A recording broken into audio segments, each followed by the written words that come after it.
Hi, guys. Okay. Good. Thanks for being on my podcast.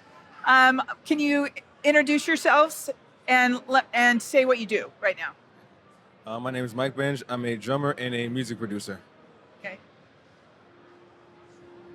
My name is Lake Kyle, and I'm a songwriter and hip hop artist. My name is Harun.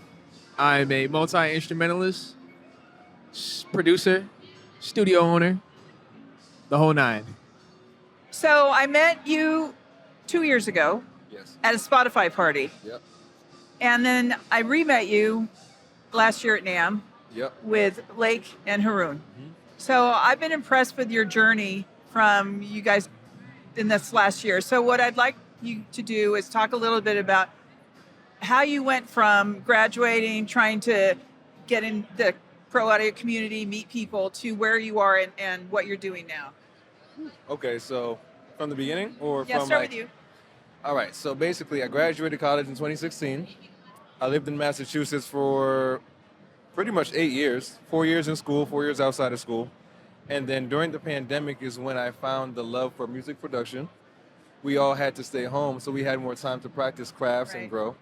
And I figured I would take that time to try to get as acclimated into music production as possible and use that as motivation to become better at another craft because I was already going to college for drums and music production, learning the inside of music production. But now, after college, you have the hands-on experience. So once I did that, I said, cool, let's take it serious. Let's dedicate some time and let's get as good as we can to make sure that I can bring a solid product to any room that I enter in that realm. Once I decided to do that, pandemic was over, skills got better. Fast forward to 2022, I decided to move from Massachusetts to Los Angeles. Once I moved to LA, that's where I met you at Spotify. And everything between moving to LA in October of 2022, from then until now of 2024, has been a constant evolution and growth. And I think the main reason for it was just a lot of networking and a lot of putting yourself out there and making sure that you have the right people around you, but also meeting people within the network that you have and using that network to your advantage, because network is a 2-syllable word and the last syllable of the word is the part that Right, matters yeah. the most. And so that's pretty much it. Okay. Like you have a new music dropping. You're working on something called The Journey, right? Yes, So why don't you talk a little bit about your journey? the journey started a very long time ago. I was 15 years old in my mom's attic, and I was just a kid with a dream and a vision. I always loved music. I always knew this was what I was going to do, but I also had to get to the point of being where I am now. You know, starting by writing records, studio, understanding that, then to performing. So when I was in college, I would do some shows, you know, with the local kids there, and then when I left out of school, I had to get really serious. You know, I wanted to get a deal, and I was dealing with a guy at the time that was going to give me a third-party situation, and it ended up falling through. I didn't take it personally at all. I was 19 years old. I looked at where my life was and where I wanted my career to be, and I rebranded myself. And then from there, I just started working harder and harder every single day. Fast forward to the pandemic. Well, before the pandemic in 2019. Me and him hooked back up because we've known each other since the 5th grade. Yeah. And we just stayed cool over the years. We never did any music together because we always knew we would at a time when it was right. And he popped up to one of my shows in Boston after he finished tour. And then the pandemic hit, and I was getting ready to start doing like headlining my own, smaller venues and stuff like that. And it shut all that down. So again, instead of getting upset, I got resilient. I stayed with it, and then we hooked up in the studio, and we've been working ever since. And we've been crafting this Journey project for 2-3 years now. We put out multiple records. We do a lot of stuff with sync as well. So as we're doing the artist thing, we're also in the sync world, and we're finding the best records that represent the journey. Okay. Harun, why don't you tell us what you've been doing the last year? Well, I know the question is what I've been doing from a year ago since I attended the NAMM show from last year, but I really want to start from the first time I came to NAMM, which was back in 2017, while I was a student at Berklee College of Music. I didn't really understand the magnitude of NAMM until I went to Berklee. I was in my freshman year and our second semester was starting. Our second semester of the year was starting, and like school was like almost empty because we were finding out everybody on social media was at NAMM. I'm like, oh snap! Like NAMM is actually like a really big deal, and I knew about NAMM like from previous years from watching videos of my favorite musicians playing and stuff like that. But I didn't really know how big NAMM was until I got to Berkeley. So I think I was like 20 years old. I was 20 years old. I'm 27 now, just turned 27. I was 20 years old when I first came to NAMM. I went with two of my homies. We booked a hotel like right near the convention, and I just remember like pulling up and just walking around like a lost puppy, like by myself. You know what I'm saying? Like, oh, there's the drum company. Oh, there's that guy. There's my favorite drummer.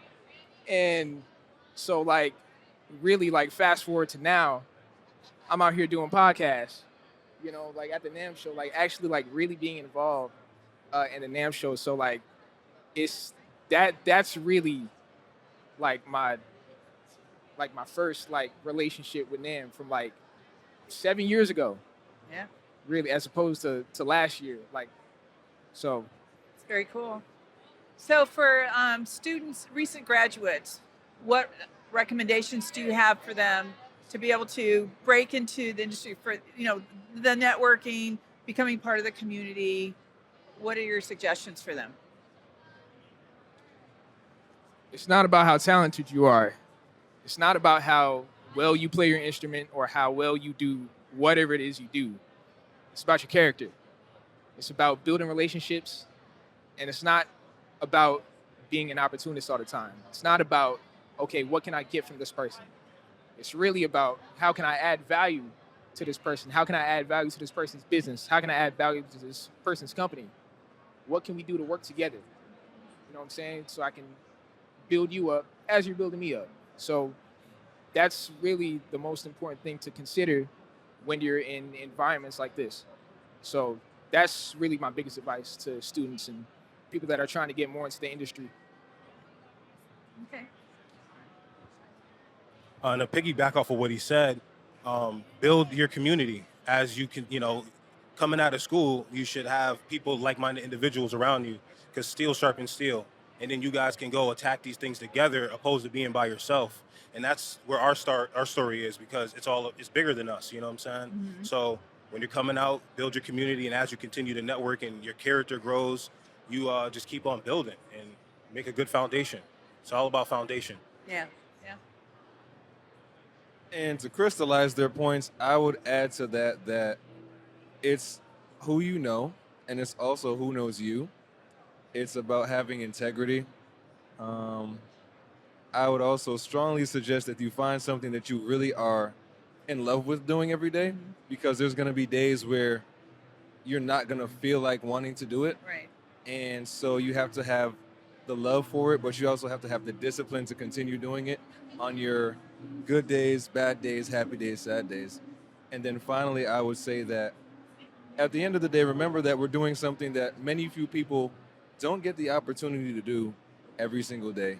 And that although we're in great positions in life and doing things that people wish they could do and so on and so forth, it's still a blessing to be able to do this every day with people that you love and give back to a community that you came from that supported you. Last question. What are your goals for this year? To be better than the year before.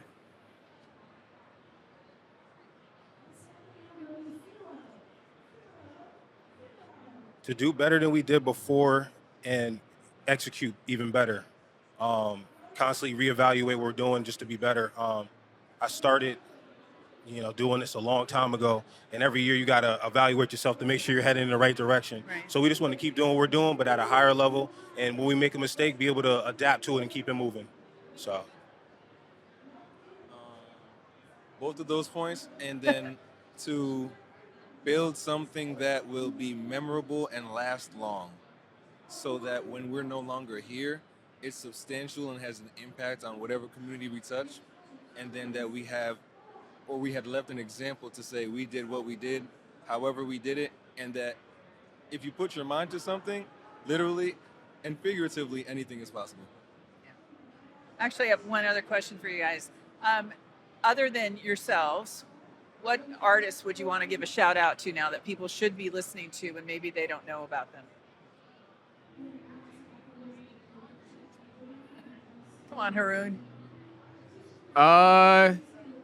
Devin Morrison, man, I love you, bro. Okay. I love that guy. Listen to him. He's great. Okay. Great friend of mine, Sean Wright, amazing drummer, amazing vocalist. We got some records coming out as well. He's out of this world. Very cool. A good friend of mine that I met in LA, Breezy. A lot of people doesn't know that she's an incredible rapper and singer, and I would love for more people to listen to her music. Okay. Now, the last thing we're going to do is I have a hat with a bunch of questions. You're going to randomly pick one, read your question, and then answer it. Now you going first. We'll get it. Oh, okay. We'll get Harun first. Right. And then, hey, Lake, you can grab one.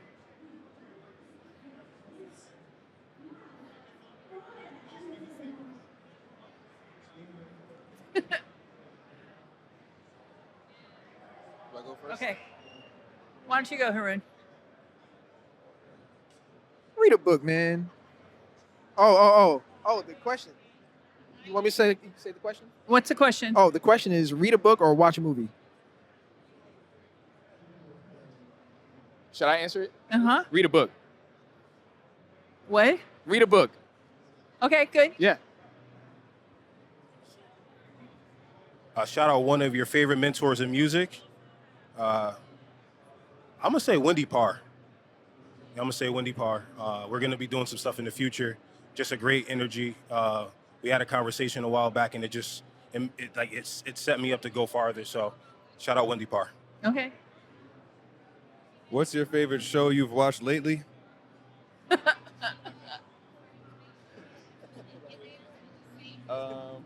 It's crazy because I hardly watch TV, but Bel Air. Okay. Yep. Okay. Well, thank you guys. I appreciate you coming out here and doing this. Appreciate you. Thank you.